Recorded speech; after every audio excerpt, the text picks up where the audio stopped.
Just Buggin. I'm here to do a house call, compression test, engine evaluation on a 1965 Beetle. She's a beaut, isn't she? It's pretty much all original. Got 6-volt sunroof. Yeah, that's nice. Probably 155,000 miles, or maybe 55. You don't think that's original miles, do you? It's probably 155, or is it? It's 55,000. Wow, it's less than Pee-wee. Pee-wee is, I think, 61,000 or 63. Wow, this is a pretty car. Yeah, that's sweet. It's like my 66, just like my 66 that we'll get to. They're beautiful cars. Well, I'm gonna get ready to do a compression test on it, so stay tuned.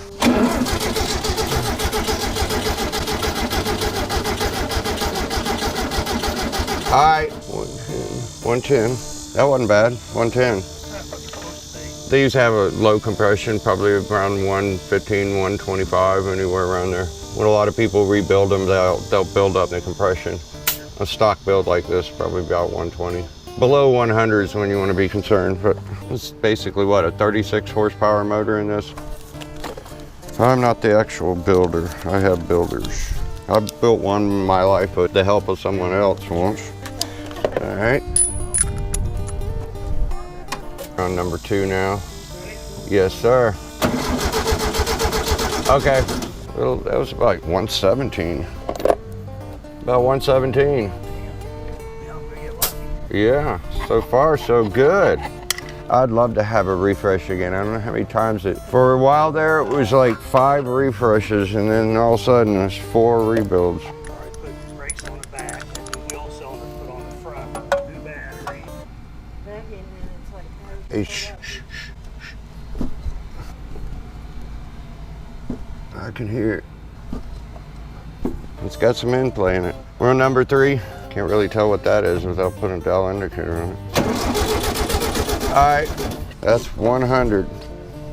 Do you hear the valves a lot tapping a little bit? I'm sure it's out of adjustment for the valve adjustment, because you do it every 3rd oil change, basically. It's been probably a long time. 10 years. Yeah. Right? They don't really know.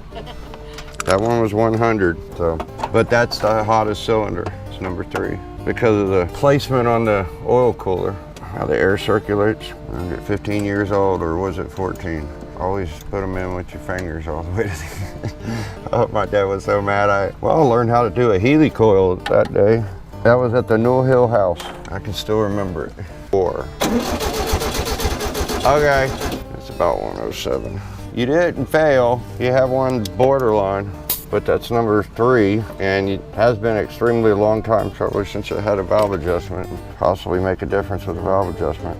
But I think there's still some life in it. I know you don't want to be rebuilding the whole motor. It's not to that point. I mean, I can hear a little bit of end play in it, but you're just cruising it around and everything. There's still some life in it. I mean, it just needs to be gone over, and a refresh would be good for it, because this is probably all original, the push rod tubes, and that's why your oil's probably low. There you see there's a puddle. Oh, really? Oh, yeah. Oh, yeah. Oh yeah, the push rod tubes, they've got to be dried. The seals are completely dried up and hard. Refresh wouldn't do it harm, that's for sure. If not, you'd definitely be to this point of rebuilding it. All right, that's the compression chest readings right now. Is number 1 at 110, number 2, 117, number 3, 100, and 107 on number 4. So it passed the borderline cylinder. We got it at operating temperature, so we're gonna see what we have now, kind of get an idea where we're losing a little bit of compression. Go ahead. All right, well, it went up to 105, about 107. That's most likely in the valve area, so that's good. Or in the head, one or the other. All right, well, that's it for the compression chest on the 1965 Beetle. Get you one last look at it. It's a beaut. I like the color contrast. And look at that tray, Trina. It's not bamboo. It looks like an actual VW part. So that's old plastic. That's neat. Pretty car. Looks like it's getting a refresh on the motor. Stay tuned and you can check out more of this 1965 Beetle. She's a beaut. Hey guys, it's Dalton. Thanks for watching this video. I hope you guys enjoyed this video. If so, drop a like, comment, subscribe, and have a Just Buggin' of a day. Also, we are 67 subscribers away from hitting 1,000, and remember, at 1,000 subscribers, we're going to be holding a giveaway on the most recent video at the time of us hitting 1,000 subscribers. So if you guys support the channel and want to get your Just Buggin' fit, then hit the subscribe button.